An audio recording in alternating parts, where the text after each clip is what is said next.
Hello everyone, my name is Hanif Azhar Istighfarna. You can call me Hanif.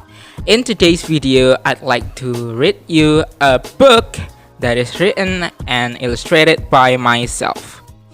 So, first of all, the reason why I made this book is that I know Bojonegoro is a small city and is not very well known in the world. So, I want to introduce the city where I have been living for 18 years to the world by showing some cultural elements inside of it. So, without further ado, let's move on to the book. So, this is the book that I made before. Let's start off from the very first page. The Graceful Thengul, written and illustrated by Hanif Azhar.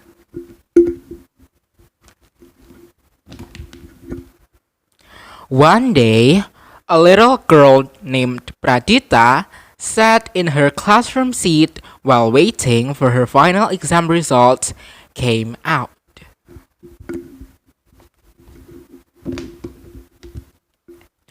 When it came out, Pradita looked sad knowing that her scores were not that good. Have you ever been in Pradita's positions? For me, a lot of time. Meanwhile, all of her friends were so happy since they all got great scores. Yay! Hooray!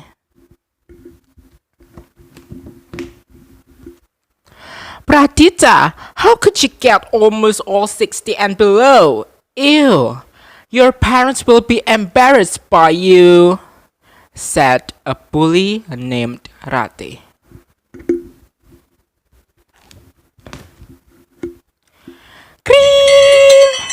As soon as the school bell rang, Pradita went home in great fear. How if my parents know my scores? They're gonna be mad since I won't get any achievement due to my scores. Pradita's thoughts went crazy.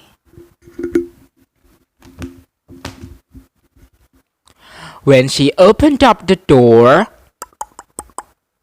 her house was full of her neighbors doing shukran together. So if you don't know what shukran is, it's basically a Japanese version of Thanksgiving. So people do like a praying in her house, and then they started to pray to get something better in the future and to thank to God for what they have been achieving.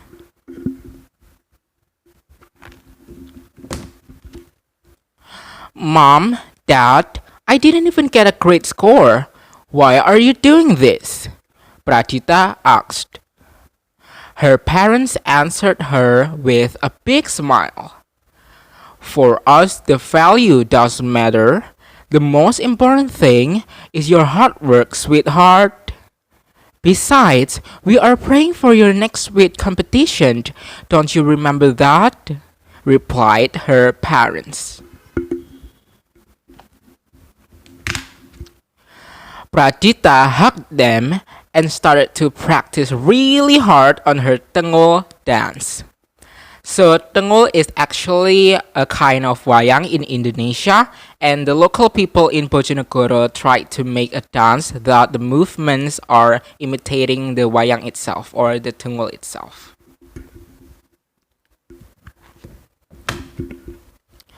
On the competition day, Pradita was really confident and showed the beautiful Thengul dance with gracefulness to represent her school.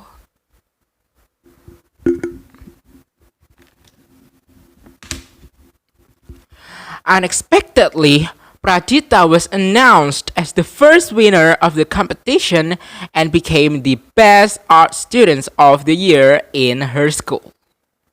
The end. So, if you noticed, there were three hidden cultural elements inside of my book. Can you guess what it is?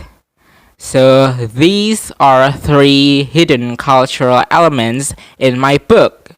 First of all is nasi kuning or nasi tumpeng kuning. So, it's actually an Indonesian dish that looks like a cone, you know.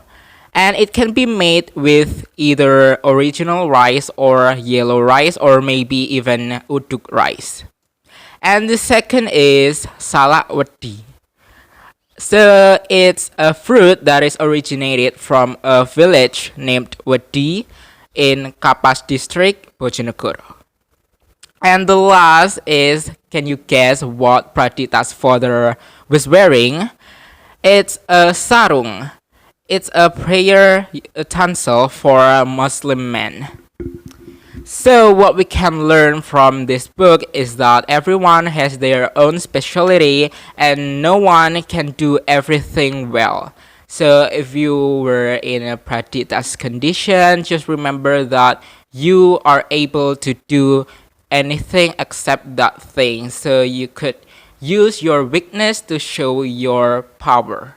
That's it. So thank you. I hope you like this book. And if you want to rate this book, please kindly share your comments in the comment section in a scale 1 to 5 stars.